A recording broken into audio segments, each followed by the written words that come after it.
A kind stranger followed a young boy through the snow.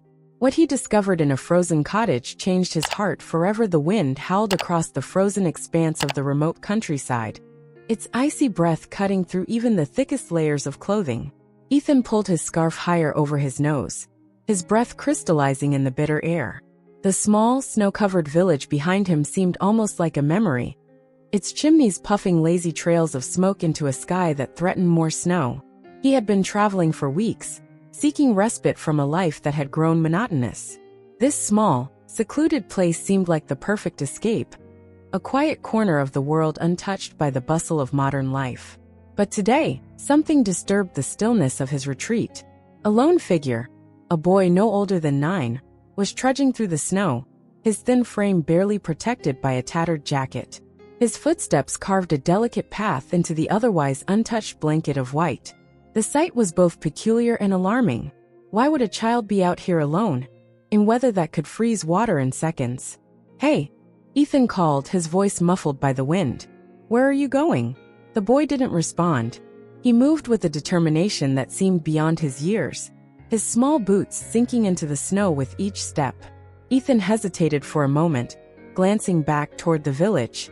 But there was no one else in sight, no one to stop this child from wandering into danger. Curiosity and concern won out over caution. Ethan adjusted the strap of his backpack and began to follow, his boots crunching in the snow.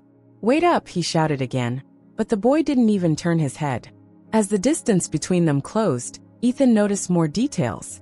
The boy's hair was matted with ice, and his cheeks were flushed red from the cold. His small hands clutched something, a bundle wrapped in cloth. It was impossible to tell what it was, but the boy held it as if it were his most precious possession.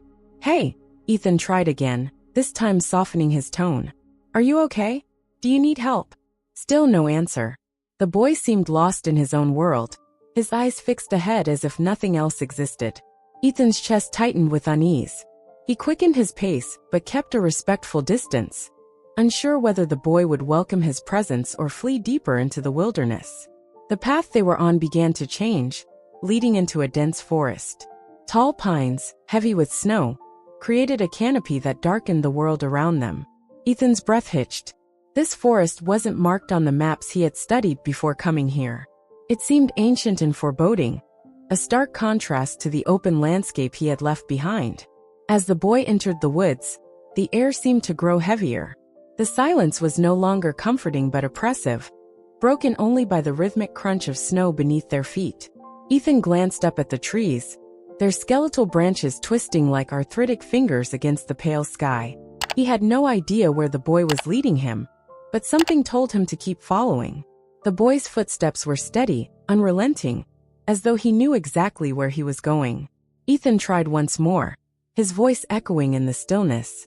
"Whatever it is you're carrying, I can help you with it. You shouldn't be out here alone." This time the boy slowed. For a fleeting moment, Ethan thought he had reached him, but the boy only adjusted the bundle in his arms and pressed on, his determination undiminished. Ethan sighed, his breath visible in the cold, and continued after him. Finally, after what felt like an eternity, the trees began to thin. In the distance, Ethan saw the outline of a structure, a small cabin, half buried in snow and shadowed by the surrounding forest. It looked abandoned, its windows dark, and its roof sagging under the weight of the snow. The boy didn't hesitate. He trudged up the creaking steps and pushed the door open, disappearing inside without a backward glance. Ethan stopped at the edge of the clearing, his heart pounding. He debated whether to follow. Every instinct told him to turn back, to leave the strange child and his mysterious journey behind. But something about the boy's lonely figure compelled him forward. Taking a deep breath, Ethan stepped into the clearing. The snow underfoot was undisturbed except for the boy's trail, leading straight to the cabin. He approached cautiously, the creak of the wooden steps loud in the stillness.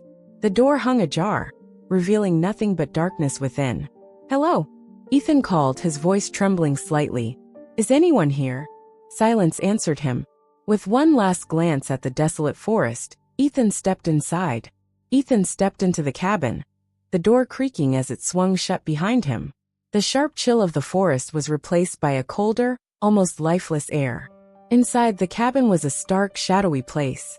The windows were frosted over, letting in only faint traces of light, and the walls bore the marks of time, cracks snaking through the wooden planks like scars. The boy stood in the center of the room, still clutching his bundle. He looked even smaller now, dwarfed by the gloom that seemed to engulf the space.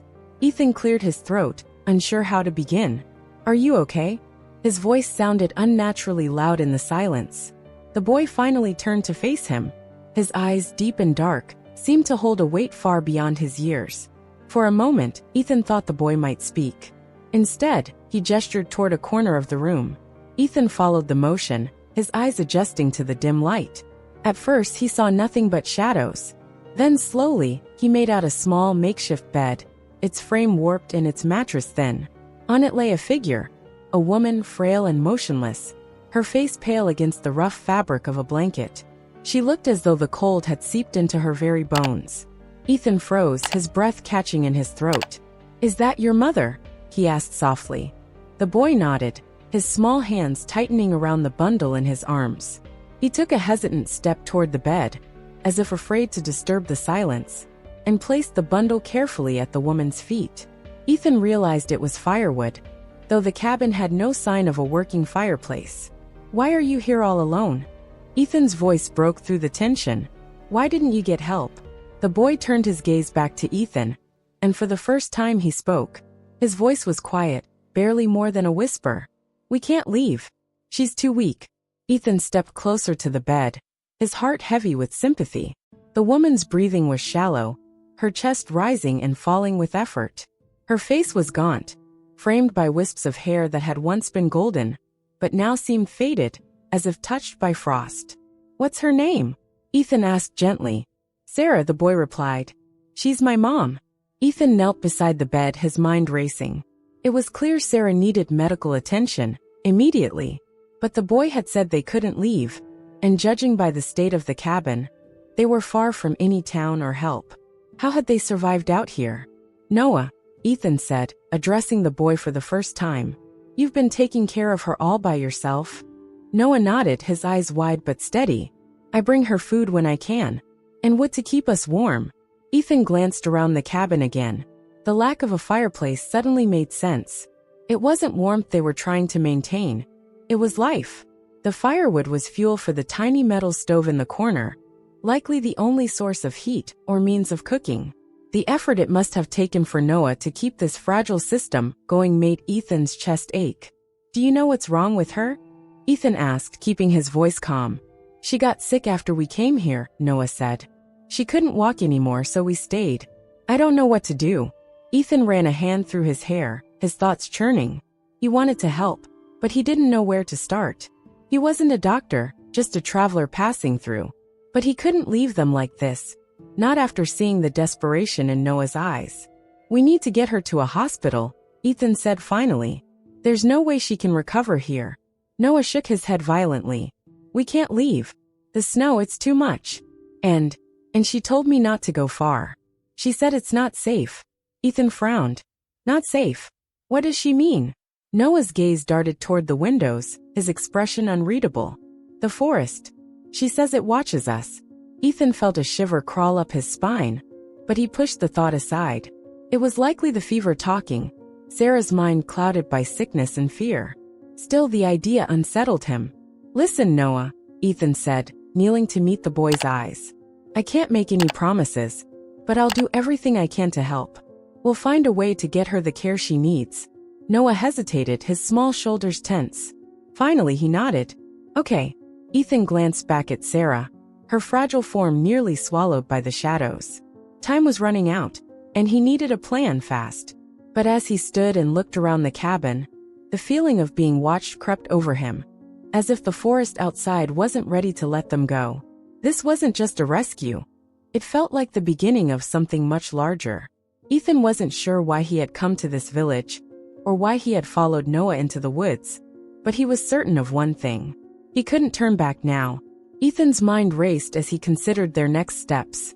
The frail woman on the bed, the eerie isolation of the cabin, and the weight of Noah's words all pressed down on him. Despite the boy's fears about the forest, he knew there was no alternative. They needed supplies, and they needed them soon. "Noah," Ethan said, his tone firm but kind, "if we're going to help your mom, we need more than what's here. Food, medicine, something to make her comfortable while we figure this out. I'll go and bring back what we need." Noah's eyes widened with fear. "You can't leave," he whispered. She said, "The forest." "She's sick, Noah," Ethan interrupted gently but firmly. "She's not thinking clearly. I know you're scared, but I promise I'll come back. You'll stay here and look after her until then, okay?" The boy hesitated, his thin arms wrapped tightly around himself. Finally he nodded, though the tension in his small frame didn't ease. Ethan knelt beside the stove and examined it, finding it cold and lifeless. He opened the small door and saw only a few ashes inside. "First, we need to get this going again," he said, more to himself than Noah. "Where do you keep the matches?" Noah pointed silently to a shelf near the corner. Ethan rummaged through it and found a nearly empty box of matches and a small bundle of dry kindling. Working quickly, he built a small fire in the stove, feeding it with some of the wood Noah had carried earlier. The warmth that began to spread was weak, but it was better than nothing. "There. That'll keep the chill away for a while." Ethan turned to Noah. "Now I need to know, how far is the nearest town?" The boy frowned, his brow furrowing in concentration. "A long way," he said finally. "We walked for days before we found this place." Ethan sighed. That wasn't what he'd hoped to hear. "All right. I'll head back the way I came. The village I passed through might have something. I'll move as fast as I can." Noah said nothing, his gaze fixed on the floor. Ethan stood, grabbed his bag, and slung it over his shoulder. "I'll be back by morning at the latest. Just keep the fire going and stay close to your mom. You're doing great, Noah. She's lucky to have you." The boy gave him a small nod, though his expression remained troubled. Ethan opened the door and stepped outside. The forest seemed even darker now, the shadows stretching and shifting as if alive. He hesitated for a moment, glancing back at the cabin, then plunged into the woods, determined to reach the village and return with what they needed. The journey back to the village was grueling. The snow had thickened, and the air seemed colder than before. Every step felt like a struggle, and the silence of the forest was oppressive. Ethan couldn't shake the feeling that he was being watched. He glanced over his shoulder more than once, but the path behind him was empty, the snow undisturbed. It was late afternoon when he finally emerged from the trees. The sight of the small village brought a surge of relief. Smoke curled from chimneys, and the faint glow of lights in the windows promised warmth and shelter. Ethan hurried toward the nearest building, a general store that also served as the village's meeting place. Inside, the air was thick with the smell of wood smoke and dried herbs. A few locals sat near the fireplace, their conversation halting as Ethan entered. They eyed him curiously, their weathered faces unreadable. Ethan approached the counter, where a stout man with a thick beard was restocking shelves. "Excuse me," Ethan began, pulling off his gloves. "I'm looking for supplies, food, medicine, anything for someone who's sick." The man raised an eyebrow. "Someone sick? Out here?" His voice was skeptical. Ethan nodded. "A woman and her son. They're staying in a cabin deep in the woods. She's very ill, and they have nothing." The man exchanged a glance with one of the villagers by the fire. "You sure about that?" he asked slowly. "A cabin, you say?" "Yes," Ethan replied, growing impatient. "She needs help. I'll pay for whatever you can spare." The man leaned against the counter, his expression wary. "You don't want to be wandering those woods at night, stranger. Bad things happen out there." "I don't have a choice," Ethan said firmly. "Now, can you help me or not?" After a moment, the man sighed and began gathering supplies. Canned goods, a small bundle of firewood, a wool blanket. "There's a clinic 2 streets over," he said as he packed the items. "But don't expect much. Doc Sanders doesn't keep a lot on hand." "Thank you," Ethan said, pulling cash from his pocket. As he turned to leave, one of the villagers by the fire spoke up. "You're talking about that cabin near Black Hollow, aren't you?" Ethan paused, frowning. "I don't know what it's called. It's deep in the forest." The villager shook his head, his voice low. "You shouldn't have gone there. That place, it's cursed. People who go into those woods don't come out the same." Ethan opened his mouth to protest but thought better of it. He didn't have time for superstition. "Thanks for the warning," he said curtly, and left the store. The journey back was even more harrowing. The sun dipped below the horizon, and the forest was soon shrouded in darkness. Ethan's flashlight cut through the gloom, but the shadows seemed to crowd closer, whispering against the edges of his senses. He quickened his pace, eager to reach the cabin and escape the oppressive silence. When he finally arrived, the sight of the small, glowing window brought an unexpected wave of relief. He pushed the door open and stepped inside. Noah was sitting by the stove, feeding it small sticks of wood. He looked up as Ethan entered, his face lighting with a mixture of surprise and relief. "You came back," he said, his voice soft. "Of course I did," Ethan replied, setting down the supplies. "Now let's take care of your mom." But as he turned toward the bed, his heart stopped. Sarah's eyes were open, staring blankly at the ceiling. Her lips moved faintly, but no sound emerged. And her hand, thin and white, pointed toward the window, where the shadows of the forest seemed to press against the glass. Ethan felt the chill of the night creep into his bones. Something was terribly wrong. Ethan's breath caught in his throat as he approached Sarah's bedside. Her chest rose and fell in shallow, labored movements, and her lips quivered with words too faint to hear. He leaned closer, the meager light from the stove casting flickering shadows across her pale face. "Sarah," he whispered, "can you hear me? I brought supplies. We're going to help you." Her eyes didn't focus on him. They remained locked on the window, where the shadows seemed to ripple unnaturally. Her hand trembled as she kept it raised, pointing toward the frost-covered glass. "Noah," Ethan said, glancing over his shoulder. "What is she trying to say?" The boy had moved closer, clutching the blanket draped around his thin shoulders. His face was drawn, fear etched into every line. "She always does that," he murmured. "At night she points." Ethan felt a chill crawl down his spine. "Points at what?" Noah swallowed hard, his voice barely audible. "She says they're watching us." "They?" Ethan asked, his voice laced with disbelief and unease. "Noah, who's watching?" The boy didn't answer. Instead, he turned his face toward the window, his wide, fearful eyes mirroring his mother's. Ethan felt an urge to reassure him, to brush off his fears as mere imagination. But the weight of the cabin's oppressive atmosphere made the words catch in his throat. He forced himself to refocus. "We'll figure this out," he said, his voice steadier than he felt. "For now, let's get her comfortable." Ethan unwrapped the wool blanket he had brought from the village and draped it over Sarah's frail form. He rummaged through the bag of supplies, retrieving a small bottle of pain relievers and a tin of broth. Setting the tin on the stove to warm, he turned his attention back to Noah. "You've done a great job taking care of her," Ethan said gently, hoping to ease the boy's tension. "But now you need to rest. I'll keep watch tonight." Noah hesitated, glancing at his mother, and then back at the window. "You'll stay here?" he asked. Ethan nodded firmly. "I'm not going anywhere." Noah's shoulders relaxed slightly, and he nodded, retreating to a small corner of the cabin, where a tattered blanket and pillow marked his makeshift bed. Within minutes, he was curled up and motionless, though his breathing betrayed the fact that sleep hadn't yet claimed him.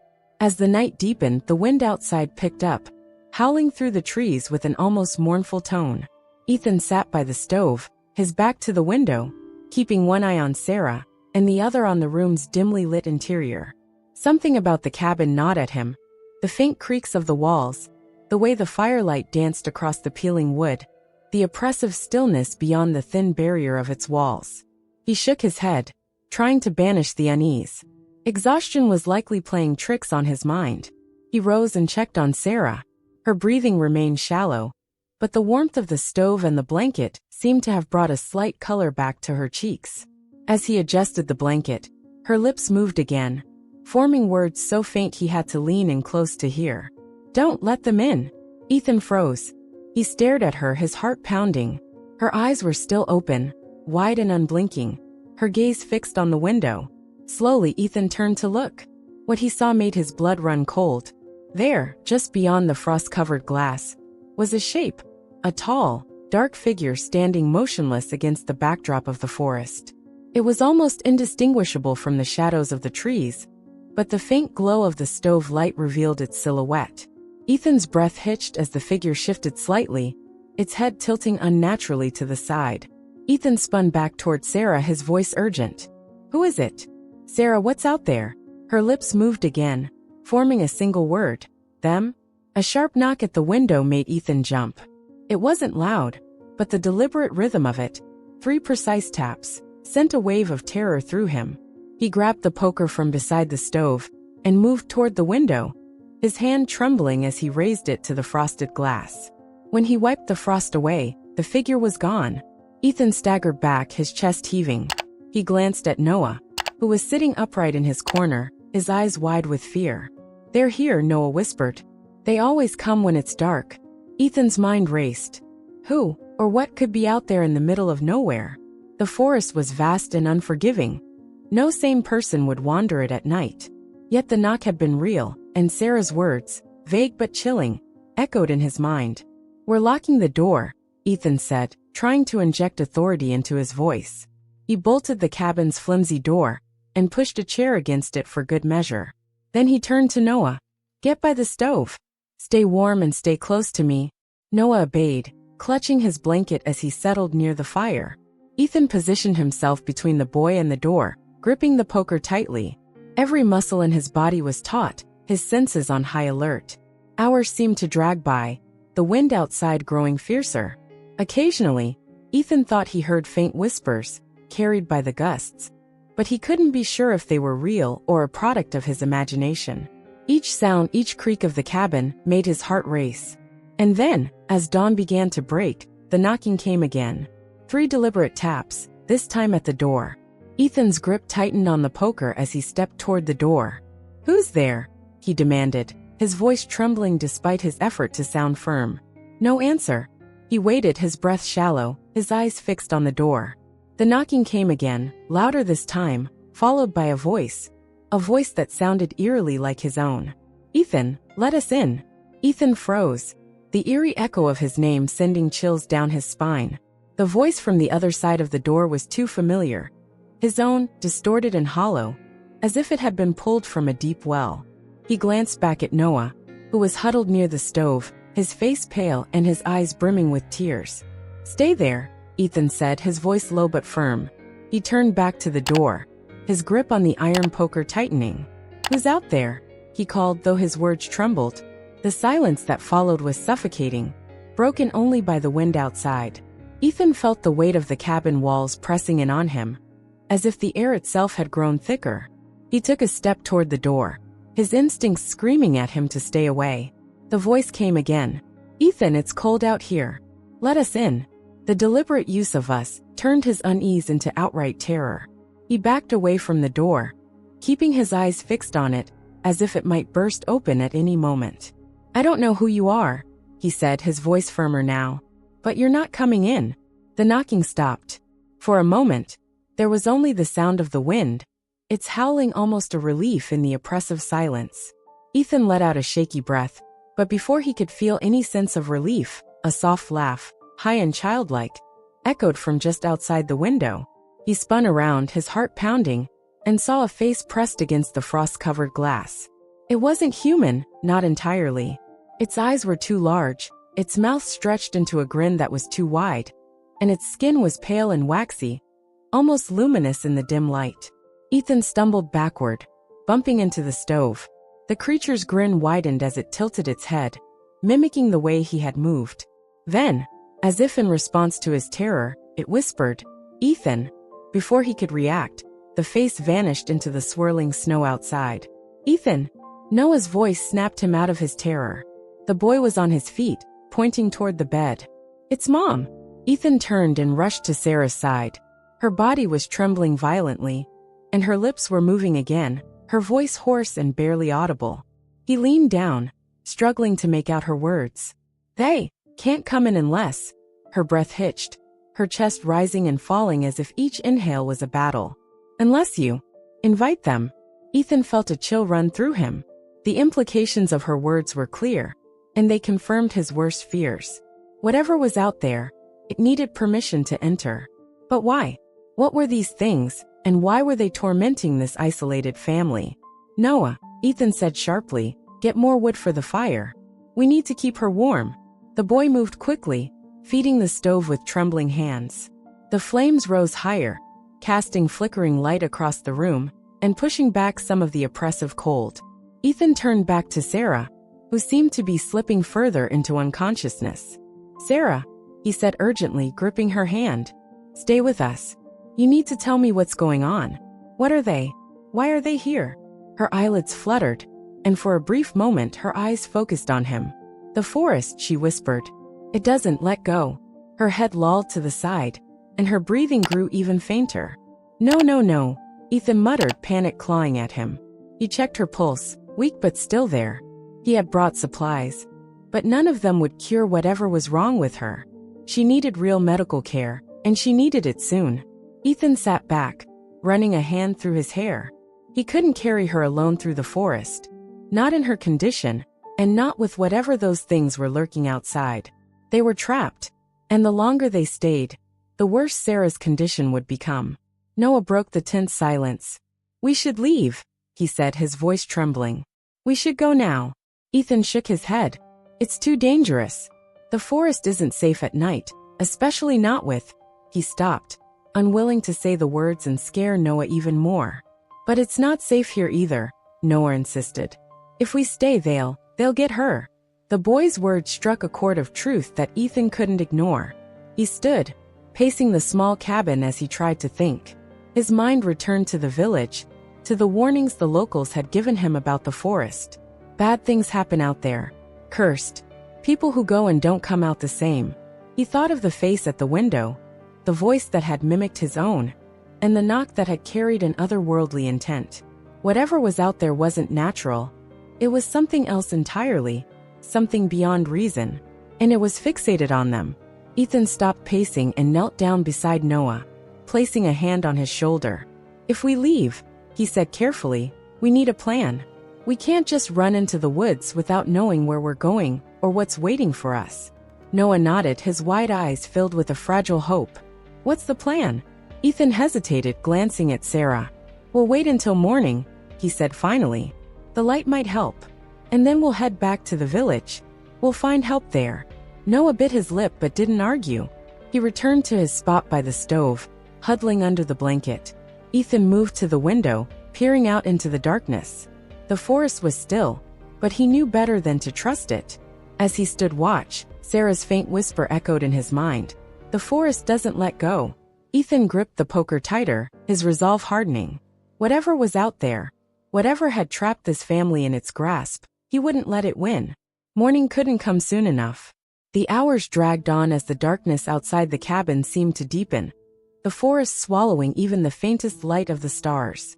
Ethan sat by the window, the iron poker resting against his knee, his ears straining for any sound beyond the crackling fire.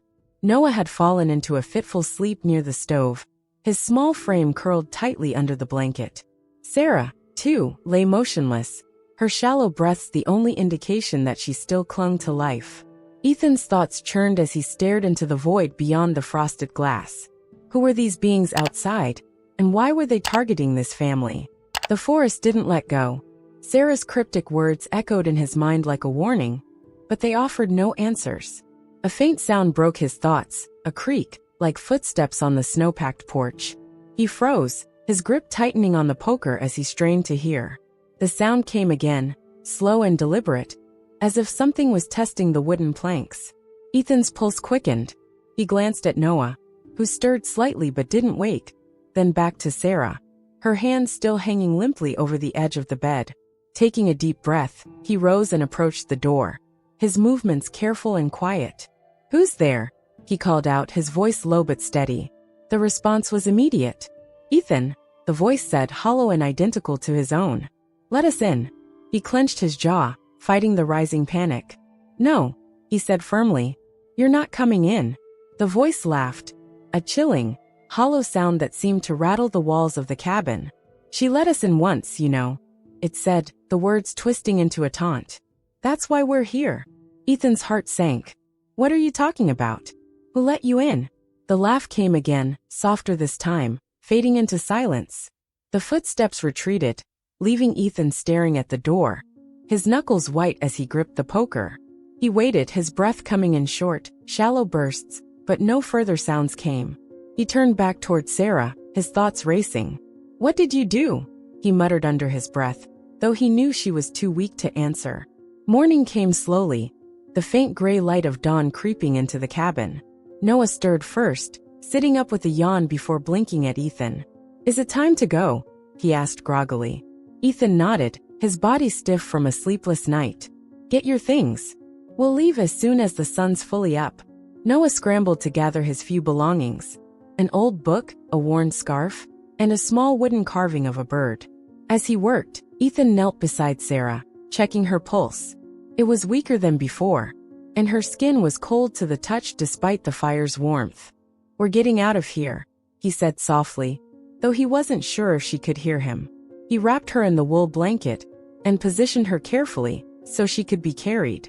The effort would slow them down, but there was no other choice. Noah stood by the door, his eyes darting nervously toward the forest. "Do you think they're still out there?" he asked. Ethan hesitated before answering. "I don't know," he admitted, "but we can't stay here." He pushed open the door, the cold morning air biting at his face. The snow was fresh and undisturbed, the forest eerily silent. He stepped onto the porch, scanning the treeline for any sign of movement. "Nothing. Stay close to me," he said, glancing back at Noah. "And whatever you do, don't stop." Noah nodded, his small hands gripping the hem of Ethan's jacket. Together, they stepped into the snow, Sarah bundled securely in Ethan's arms. The forest seemed different in the daylight, its shadows less menacing, but still heavy with an unsettling presence. The air was unnaturally still, and every crunch of snow beneath their feet felt amplified, echoing between the trees. As they walked, Noah broke the silence. "My mom didn't want to come here," he said, his voice quiet. "It was Dad's idea." Ethan frowned. "Your dad? Where is he now?" Noah hesitated, his gaze fixed on the ground. "He died. Before we found the cabin." Ethan's chest tightened. "I'm sorry, Noah." The boy shrugged, but his face was pained. "It's not your fault. He said this place would be safe. But after he was gone, Mom got scared. She said the forest wasn't what it seemed." Ethan glanced down at him, his unease growing. "What did she mean by that?" Noah shook his head. "She never told me, just that we shouldn't go too far, and that we should never invite anyone in." Ethan's stomach sank. "Anyone?" Noah nodded. "She said the forest, it has things in it. Things that look like people but aren't." Ethan didn't respond. His grip on Sarah tightened as they pressed on. The village still a distant hope. An hour passed before they saw the first signs of trouble. The snow ahead of them was marked with tracks, not the wide, sweeping impressions of animals, but narrow, deliberate footprints. Too large for Noah's and too small for Ethan's. He stopped, his breath hitching. "Stay behind me," he said, setting Sarah down carefully against a tree. The tracks formed a loop around their path, crossing back and forth in erratic patterns. Ethan scanned the forest, his nerves on edge. "Hello," he called, his voice firm. The forest remained silent. He stepped forward, inspecting the prints. They were shallow, as if whoever made them had barely touched the snow, yet there was no sign of whoever, or whatever, had left them. Noah tugged at his sleeve. "We should go." Ethan nodded, hoisting Sarah back into his arms. "We're close," he said, though he wasn't sure if it was true. "Just a little further." But as they moved, the forest seemed to close in around them. The trees grew denser, the light dimming despite the rising sun. And in the distance, faint whispers began to drift through the air. Ethan's resolve hardened. Whatever was coming for them, they couldn't afford to stop now. The whispers grew louder, swirling through the trees like the wind, but carrying an undeniable malice. Ethan gritted his teeth, his arms burning from the effort of carrying Sarah. Noah clung to his side, his small hand gripping Ethan's jacket with desperate determination. "Just keep walking," Ethan said, his voice a low, urgent whisper. "Don't stop. Don't look back." The boy nodded, his breath coming in quick, frosty puffs as they pushed forward. The forest pressed in around them, the trees leaning closer, as if they had a will of their own. Ethan's eyes darted from shadow to shadow, his pulse quickening with every step. Then the whisper stopped. Ethan froze mid-stride, his ears straining in the sudden silence. The air felt heavier, the stillness oppressive. He glanced at Noah, whose wide eyes mirrored his fear. "What is it?" the boy whispered. Before Ethan could answer, a figure stepped into the path ahead of them. It was a man tall and gaunt, his features pale and angular. His clothes were tattered, hanging off his thin frame like a forgotten memory, but it was his eyes that made Ethan's stomach churn. They were too dark, too empty, like two voids that swallowed the light. "Who are you?" Ethan demanded, his voice steadier than he felt. The man tilted his head, a slow, deliberate movement that made Ethan's skin crawl. "You're not supposed to be here," the figure said, his voice soft but echoing unnaturally, as if it came from all directions at once. Ethan tightened his grip on Sarah and took a step back. "We're leaving. We're just passing through." The man's thin lips curled into a smile. "No one passes through." The air grew colder, and Ethan felt the weight of the forest pressing down on him. He glanced at Noah, who was trembling, his eyes fixed on the figure. "What do you want?" Ethan asked, his voice rising with frustration. The man's smile widened, revealing teeth that were unnaturally sharp. "She invited us in once," he said, his gaze shifting to Sarah's lifeless form. "We've been waiting for her return." Ethan's heart raced as the man took a slow step toward them. "You're not taking her," Ethan said, his voice firm.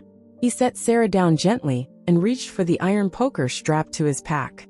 "You'll have to get through me first." The man laughed, a sound that made the trees around them seem to shudder. "Brave," he said mockingly, "but you don't understand. She belongs to us now." Ethan didn't wait for him to come closer. He lunged forward, swinging the poker with all his strength.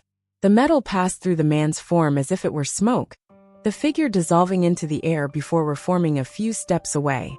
"You can't fight us," the man said, his grin widening. "The forest doesn't let go." Panic gripped Ethan, but he forced himself to think. They couldn't outrun something like this, and fighting was useless. He turned to Noah. "Run," he said, his voice sharp. "Go. I'll hold him off." "No," Noah cried, tears streaming down his face. "I won't leave you." The man began to move again, his form shifting with each step, becoming less human and more monstrous. Ethan gritted his teeth, gripping the poker tightly.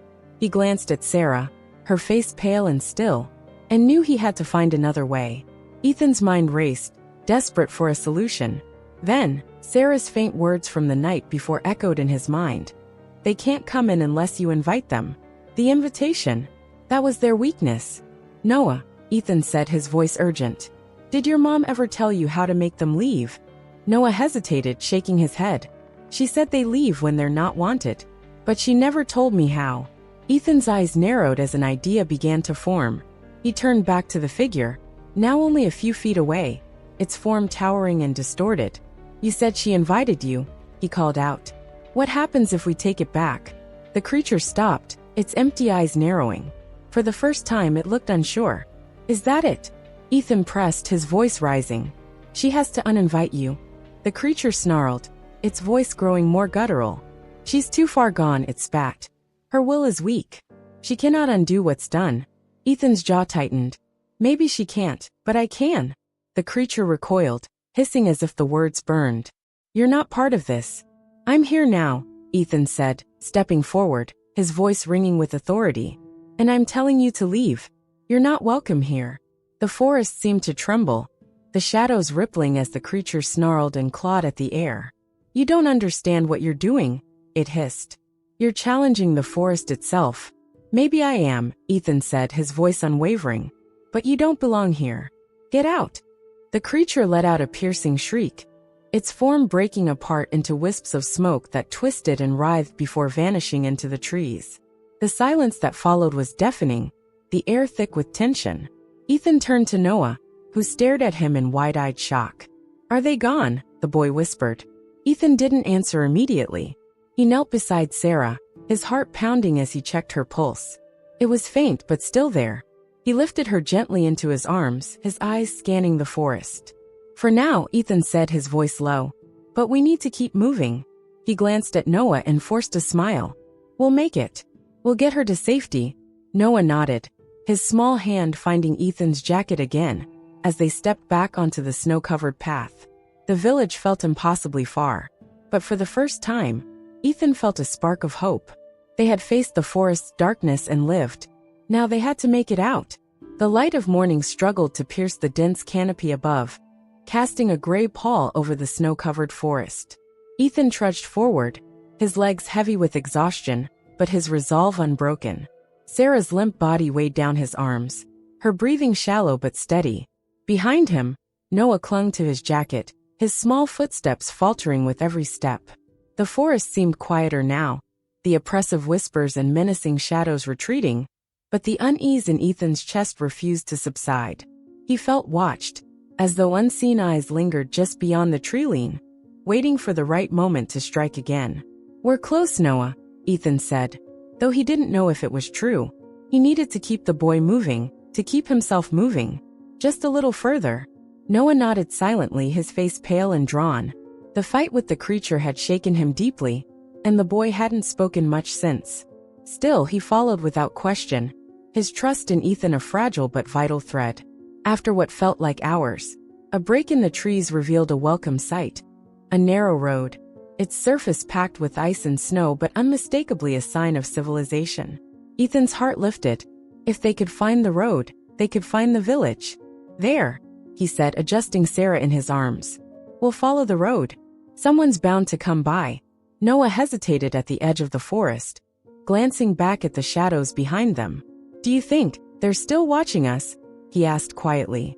Ethan crouched to meet the boy's eyes. "I don't know," he admitted, his tone soft but steady. "But we're safer out here than back there. Let's keep moving." They stepped onto the road, the sound of their footsteps echoing in the still morning air. Ethan's muscles ached, and his grip on Sarah faltered more than once. But he pushed on, the thought of safety keeping him upright. It wasn't long before the sound of an engine broke the silence, a distant hum growing steadily louder. Ethan turned, his heart pounding with a mix of relief and urgency. A truck appeared around the bend, its headlights cutting through the gray haze of the forest. Ethan stepped into the road, waving one arm while holding Sarah tightly with the other. "Hey, stop," he shouted, his voice hoarse. The truck slowed, its tires crunching over the icy surface, before coming to a halt a few feet away. The driver, a grizzled man with a thick beard and sharp eyes, leaned out the window. "What in God's name are you doing out here?" he barked, his tone a mixture of confusion and concern. "We need help," Ethan said quickly, glancing at Sarah. "She's sick, really sick. We need to get her to a doctor." The man eyed the group, his gaze lingering on Sarah's pale face and Noah's trembling form. Without another word, he threw the truck into park and climbed out, moving toward them with brisk efficiency. "Get her in the back," the man said, opening the tailgate. "I'll take you to the village clinic. It's not much, but it's better than freezing out here." Ethan nodded gratefully, carefully placing Sarah onto the truck's bed before helping Noah climb in beside her. He climbed in after them, pulling a spare tarp over the group to block out the biting wind. The truck roared back to life, its engine rumbling as they sped down the icy road. The village came into view not long after, a cluster of snow-covered buildings nestled at the base of a hill. Smoke rose from chimneys, and the faint sounds of life reached their ears as the truck rolled into the main street. The driver pulled up to a small clinic, its weathered sign barely visible under a layer of frost. "Doc Sanders will take care of her," the man said, hopping out and opening the tailgate. "You get her inside. I'll go let him know you're here." Ethan nodded, lifting Sarah again despite the protest of his aching arms. He followed the man into the clinic, Noah close behind him. The warmth inside was immediate, the smell of antiseptic mingling with the dry heat of the radiators. A middle-aged man in a white coat appeared from a back room, his expression serious but kind. "Put her here," Doc Sanders said, motioning to an examination table. "What happened?" Ethan hesitated, unsure how much to reveal. "She's been sick for a while," he said. "Weak, barely eating. I think it's pneumonia. But she needs more than I can give her." The doctor nodded, his eyes scanning Sarah's frail form with practiced efficiency. "We'll do what we can," he said, already reaching for his stethoscope. Ethan stepped back, his legs finally giving way as he sank into a nearby chair. Noah hovered by his side, his small hand clutching Ethan's arm. "She'll be okay, right?" the boy asked, his voice barely above a whisper. Ethan placed a hand on Noah's shoulder, his own voice trembling with exhaustion. "She's in good hands now." Hours passed as Doc Sanders worked, his quiet, methodical movements offering a strange comfort. The driver returned with hot drinks and blankets, his gruff exterior softening as he sat with Ethan and Noah, sharing stories of the village's history to fill the silence. Finally, the doctor emerged, pulling off his gloves with a tired but hopeful expression. "She's stable," he said. "It's pneumonia like you thought, but we caught it in time. With rest and the right medication, she'll recover." Ethan let out a breath he hadn't realized he was holding. "Thank you," he said, his voice thick with relief. Doc Sanders nodded. "She's lucky you got her here when you did. Another day or two." He trailed off, shaking his head. "Well, it's a good thing you didn't wait." Ethan glanced at Noah, who was fighting to keep his eyes open. "We couldn't have done it without him," he said, ruffling the boy's hair. "He's been taking care of her all this time." Noah gave a small, tired smile, his cheeks flushing with pride. As they settled into the clinic for the night, Ethan couldn't help but glance out the window, toward the forest. The shadows still lingered at the edge of the trees, a reminder that their ordeal was far from over. But for now, they had won a small victory. And in the morning, Ethan would start planning their next move. The warmth of the clinic brought a rare moment of peace. Ethan sat by Sarah's bedside, watching the faint rise and fall of her chest as she rested.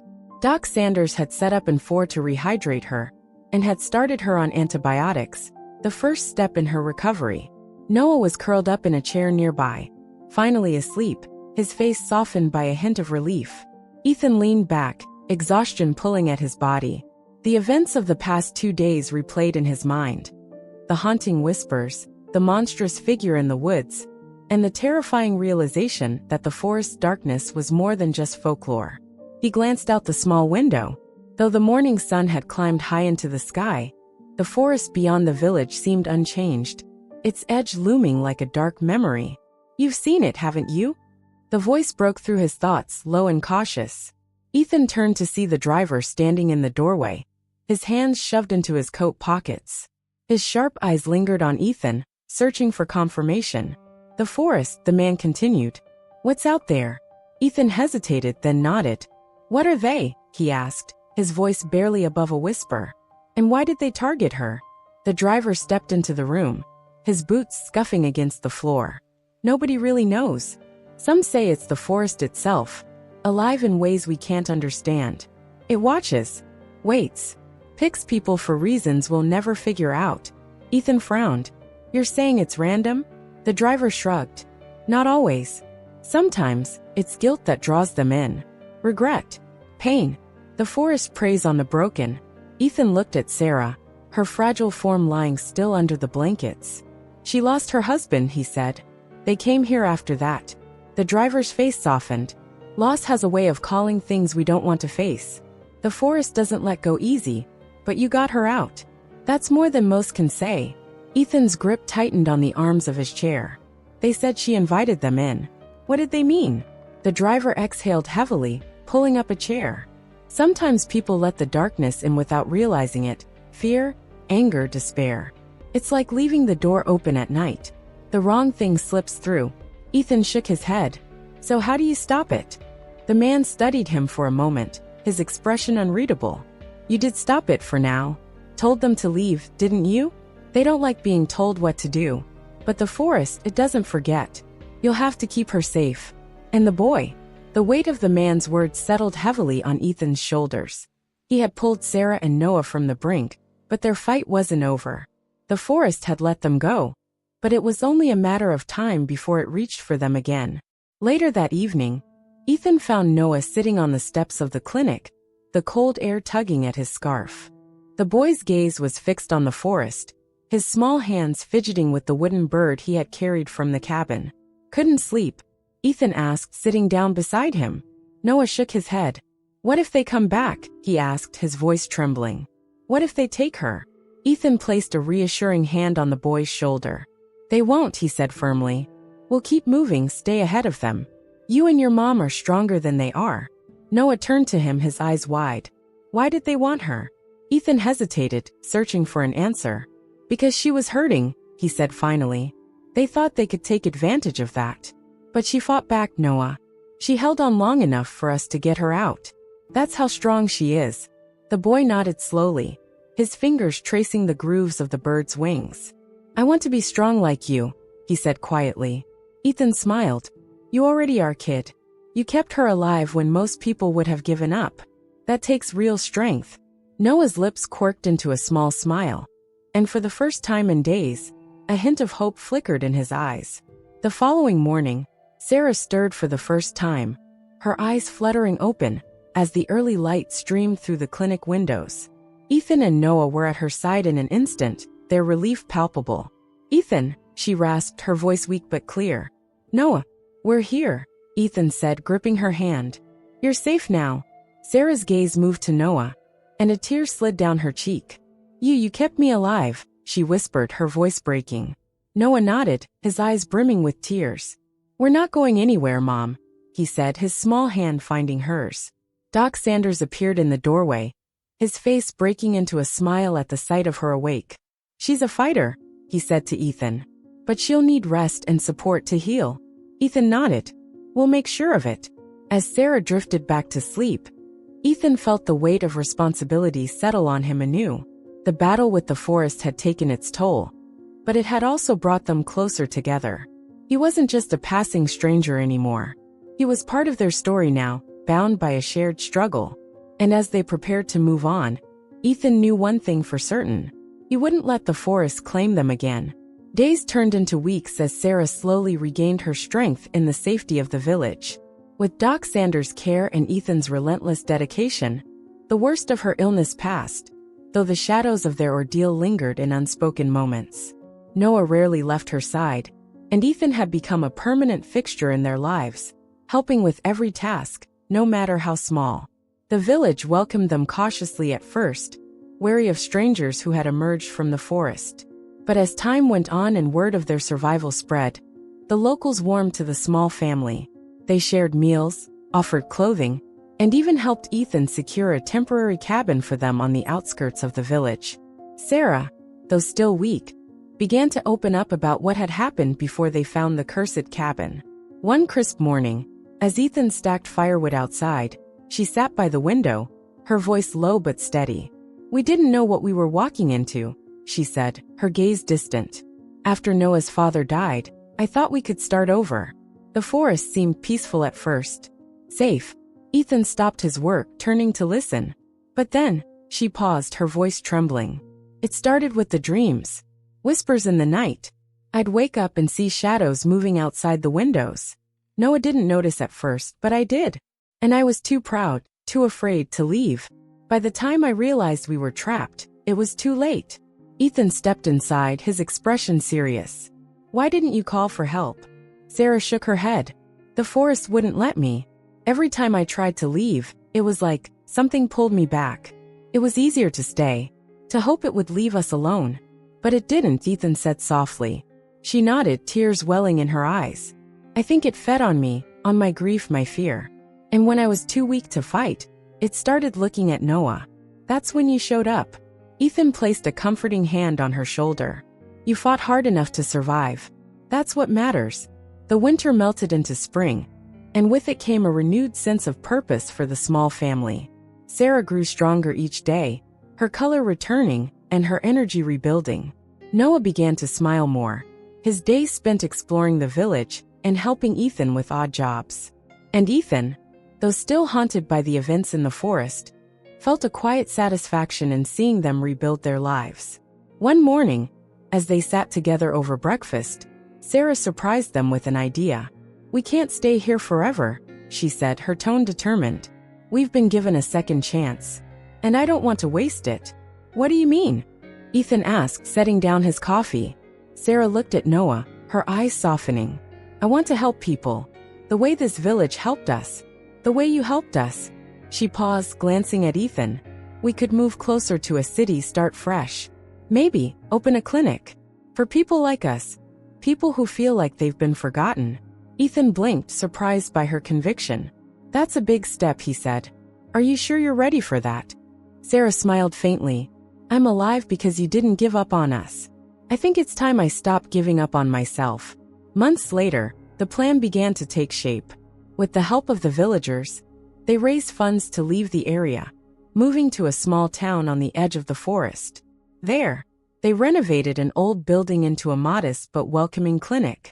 Ethan and Sarah worked side by side, offering free care to anyone in need, while Noah, now inspired by their efforts, dreamed of one day becoming a doctor. The shadow of the forest never completely faded, but it became a distant memory, one that reminded them of their resilience and the kindness of strangers. Years later, a larger community hospital was built in the area, funded by donations and grants inspired by the clinic's work.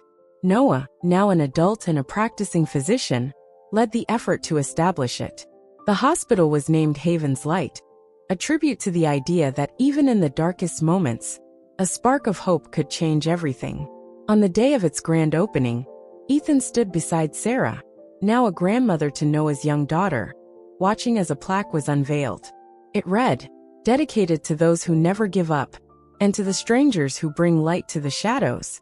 Ethan felt a lump in his throat as he glanced at Sarah. "You did it," he said softly. She smiled, leaning on his arm. "We did it." As they stood together, the distant forest loomed in the background, its edges softened by the afternoon sun. Though its mysteries remained unsolved, its grip on their lives had finally been broken. Together, they had built something lasting, a legacy of compassion and courage born from the darkness. And that, Ethan thought, was the real victory.